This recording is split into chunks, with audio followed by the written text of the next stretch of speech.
Tous les amis, on est parti pour cet épisode 9 de Steins Gate Zero. Donc comme d'habitude, n'oubliez pas de vous abonner à la chaîne, on est 97% à pas être abonné, c'est vachement dommage, je pourrais facilement grimper à 2000 ou 3000 abonnés. Donc s'il vous plaît les gens, abonnez-vous, je vous en supplie. Bon, sur ce, on va commencer l'épisode 9. Donc Okabe se réveille dans un hôpital, donc vous souvenez-vous, dans l'autre épisode, il était dans la ligne alpha où il a vu sa Kurisu, sa petite waifu, qui l'a envoyé du coup dans la ligne bêta.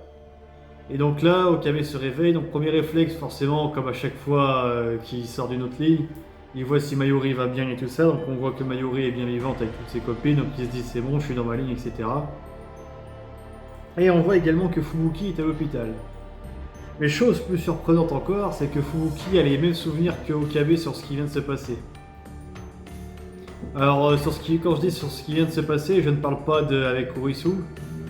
Enfin, si on remarque qu'ils ont fait ça dans l'animé, et je crois que dans le VN, ses souvenirs c'était plus pour la guerre, là, vous savez, quand ça part sur 2025. Et bref, dans tous les cas, il y a aussi le Redding Steiner, et puis elle se souvient des événements qu'il a vécu avec Okabe dans une autre ligne, ce qui perturbe beaucoup Okabe d'ailleurs. Et d'ailleurs, suite à ça, les médecins vont lui dire de rester un peu plus longtemps à l'hôpital, donc là déjà on trouve que c'est un peu louche quand même. Surtout qu'en plus, on dit que les deux sont évanouis en même temps, c'est un peu bizarre quoi. Ils sont partis en même temps, etc. On insiste bien dessus. Je sais pas si c'est dans cet épisode où on voit les skinheads traîner un peu à l'hôpital ou je sais, on me rappelle plus trop. Et bref, c'est un peu louche ce bordel en tout cas. Donc ensuite s'ensuit une discussion avec Suzuha sur le toit du labo. Où Suzuha dit on a changé de ligne à vous et tout. Non, Okabe dit non, on n'a pas changé de ligne. Mais par contre, j'ai bien été envoyé dans une autre ligne et j'en suis revenu. Donc elle dit il y a quand même eu un changement et tout, elle dit c'est très important pour moi, machin.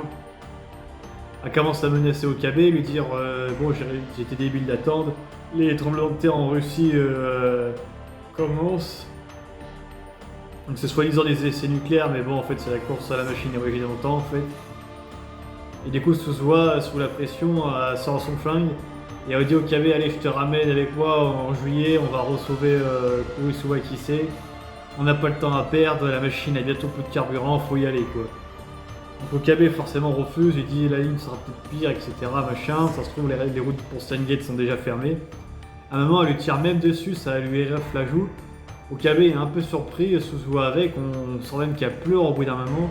Ça la dégoûte de faire ça, mais d'un autre côté elle a pas le choix. Donc à un moment t'as Daru qui intervient, elle lui dit non mais c'est bon, allez arrête, je savais que ça finirait comme ça, mais faut pas en arriver là. Ramené par la force n'aidera pas au plan pour sauver Kurisuwa qui sait. Donc elle abandonne temporairement, si on peut dire ça comme ça. Après Okabe va voir directement Ferdinand Brand pour lui dire est-ce que tu penses que c'est possible de faire un lavage de cerveau sur une personne, car il pense que c'est plus ou moins ce qui s'est passé sur Kagari, ce qui expliquerait pas mal de choses. Donc il dit que je pense que même moi je pense que c'est pas impossible, machin, etc. Voilà, ils ont leur petite discussion. À un moment, ils parlent aussi du Durpa et de Stratfo. Donc, ils sont des organisations un peu cachées et un peu anti-CIA de l'ombre. Donc, Okabe fait des recherches dessus pour savoir du coup en même temps qui sont les agresseurs. Car ils enquêtent toujours sur qui sont les agresseurs d'eux et de Kagari en fait. Morika continue toujours son enquête, eux aussi de leur côté, donc ils veulent des réponses. Logique. Voilà, on voit aussi pendant la nuit Daru qui essaie de consoler Suzuha en lui disant t'inquiète pas, le phénix va renaître de ses cendres, un jour Winkyoma va revenir, il va nous reprendre en main, et ça va être reparti comme avant quoi. On sent que Suzuha n'y croit plus du tout, hein, et ce qui est logique, hein, après tout il a complètement abandonné Okabe. Donc voilà.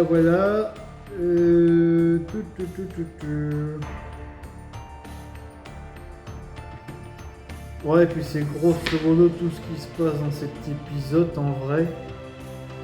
Il n'y a pas grand chose de plus à rajouter. Donc voilà, c'est un épisode un peu sympathique, ça fait légèrement avancer l'intrigue, mais bon, c'est pas que il y a de ça. Voilà. Donc hâte d'être au prochain épisode, je vous dis à très bientôt pour une prochaine vidéo les amis, ciao.